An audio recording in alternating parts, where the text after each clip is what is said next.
2010 Mercedes C300 vacuum pumps leaking oil. I'm Brian Eslick from How To Automotive, and I'm going to show you how to reseal that off.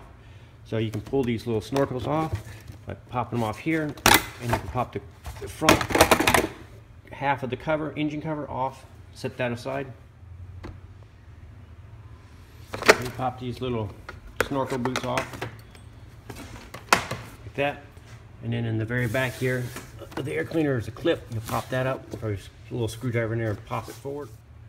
Once that's popped forward, then right here, where it goes into the secondary air injection pump, there's a fresh air inlet. You need to pop it off the air cleaner, and after that, you can grab the sides of it and lift up all four corners, and then pull the whole air cleaner out.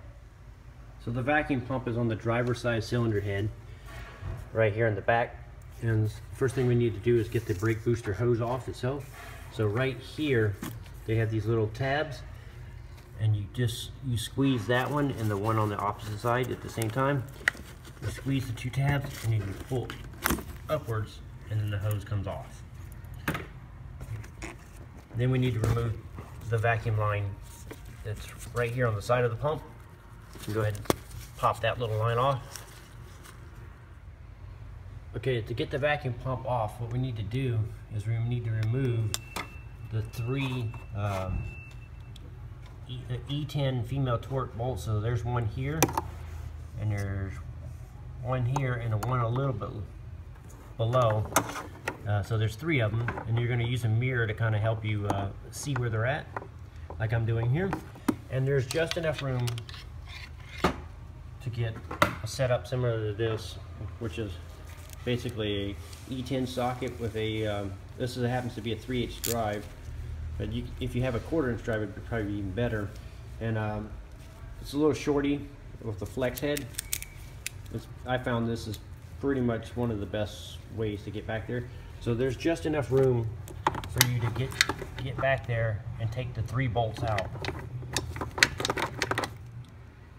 And if there's just not enough room to get a socket back there, you can use a 5/16 12-point wrench. And the 12-point wrench, it fits perfectly around the E10 torque bolt. So as you can see, I got my E10 on the first bolt there, and cracked free. And once you get it cracked free, a couple threads, they usually spin out by hand. So you can see my setup with my ratchet, and it just gets in there and gets to the bolt, and you can crack it free. And once you get a couple of turns free, then you can actually take it off and spin it out by hand. It's pretty easy.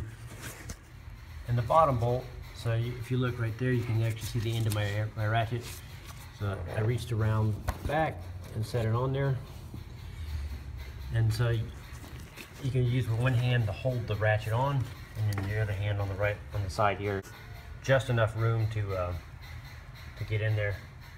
So once you get the bolts out, then you can put a screwdriver right here and kind of pry it, and maybe a little bit down here a little bit, and pry it on the ear, and it'll pry it loose, and then it'll come out, and you can work it out of there.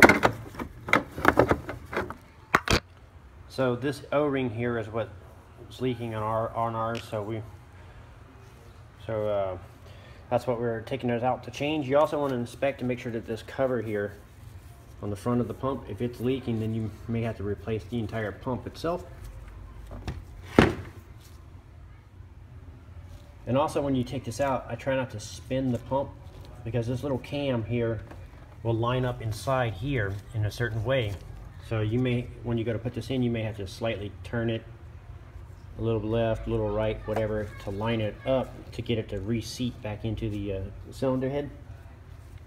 So I try not to drastically change the position. I try to get it in kind of in the ballpark where I took it out.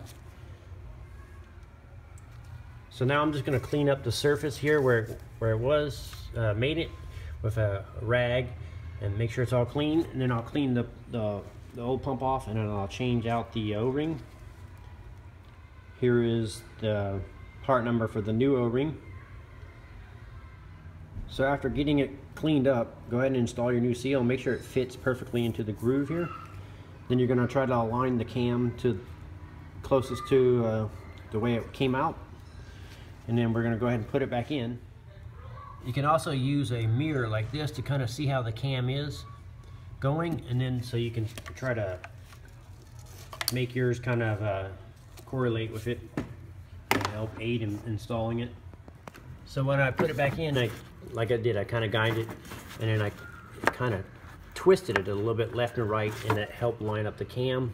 And then once it seats in fully like that, then you can go ahead and remount your 3 bolts, and don't forget to line up the little bracket that holds the vacuum line here on. So you'll put that in place and then start your bolts. I like to start all 3 bolts, and then after all 3 of them are started and run in just to the snug, then tighten them up. So the bolt right here was pretty easy to start, but the other 2 are a little difficult. So what I did was what I'm going to do is I'm going to put a little piece of paper in the socket and then stub the bolt in it, and then that allows me to maneuver it without dropping the bolt back there, and then get them started. And then I'll do that for both of them. And once I get both of them started up, there's no room to get any torque wrenches or anything back there, so just tighten them up, you know, by feel. Now that all 3 bolts are on and secure, go ahead and put the vacuum line back here on, and now we're going to take the brake booster line and put it back on. And the way to do that, you just put it over the nipple and push and give it a little pull. Make sure it doesn't pop back off. These little squeeze tabs will hold it on. So once you got that secure, now it's time to put the air cleaner back on. And these little metal catches here, they go around the rubber grommets here on the valve covers here. There's 4 of those on it.